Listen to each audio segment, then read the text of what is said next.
Le monde du financement était très large et les fintechs apportent du focus sur certaines niches marchés. Je retiendrai par exemple deux startups que nous accompagnons. L'une s'adresse exclusivement à des jeunes et va utiliser les leviers que les jeunes savent comprendre.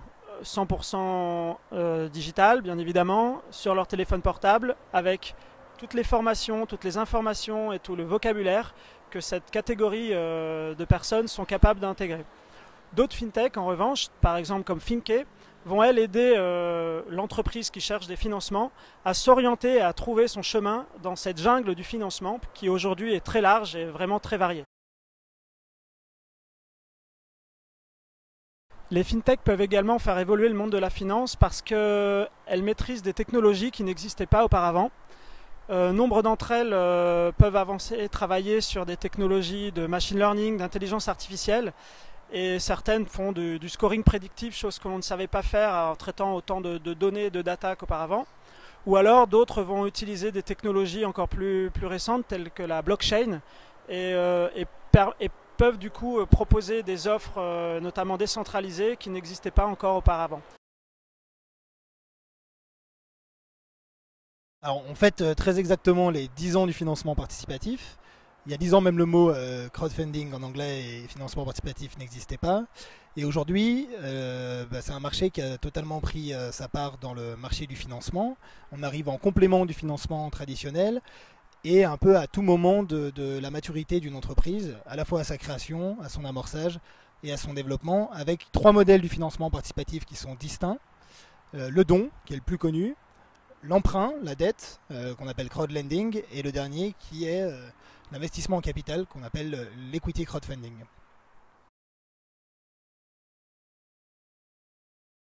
Effectivement, le crowd equity est en légère baisse ces 2 dernières années, en termes de montant collecté, probablement dû au fait qu'il y a eu pas mal d'échecs dans les entreprises qui avaient réussi à lever des fonds par ce biais-là, et donc ça a amené une déception du côté des investisseurs du grand public donc, mais il n'est pas exclu évidemment que ça reparte à la hausse avec les succès qui sont amenés à avoir lieu et donc de la confiance qui va être réhabilitée sur ce marché-là. Donc c'est pas parce qu'il y a eu 2 légères baisses ces 2 dernières années que le crowd equity est mort. Moi je crois plutôt l'inverse, c'est que ça va se démocratiser et que les succès vont amener derrière d'autres succès potentiels.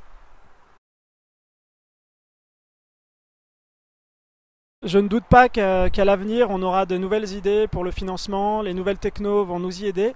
Moi, je rêve davantage d'un monde où le financeur, l'investisseur, est peut-être moins tourné sur le passé et plus sur l'avenir, et peut-être moins sur les chiffres et plus sur les équipes, et faire confiance davantage et accompagner davantage les entreprises dans leur recherche de financement, mais également dans leur manière d'utiliser les financements pour créer de la valeur. La finance de demain, elle est de plus en plus digitalisée, et digitale en tout cas, qu'il y a 10 ans effectivement. En tout cas, nous, notre marché du financement participatif, il a été créé grâce au web et aux réseaux sociaux et que du coup, il s'est développé grâce à ça.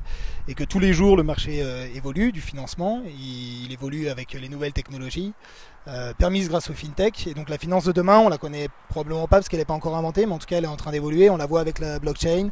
Sur les levées de fonds, on voit arriver les ICO de manière assez surprenante et impressionnante en tout cas.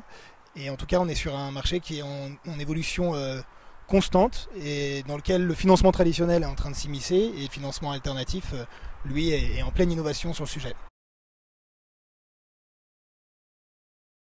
Je pense que les années à venir vont continuer de nous offrir toujours plus de produits financiers, toujours plus de manières de financer les entreprises, en haut de bilan, en bas de bilan, via des subventions en France, à l'international.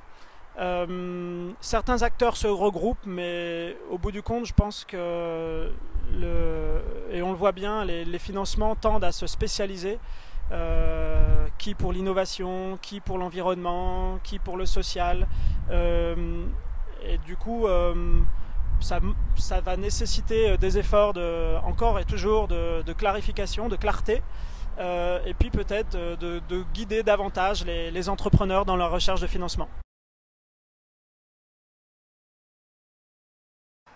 Moi, je vois ça clairement comme étant plutôt une opportunité. C'est bien de pas mettre tous ses œufs dans le même panier, bien évidemment. Après, encore faut-il qu'il y ait une certaine clarté, qu'il y ait le plus de transparence possible, bien évidemment.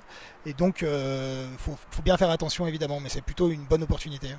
Multiplier ces sources de financement est toujours un avantage pour les financeurs qui vont réduire leurs risques.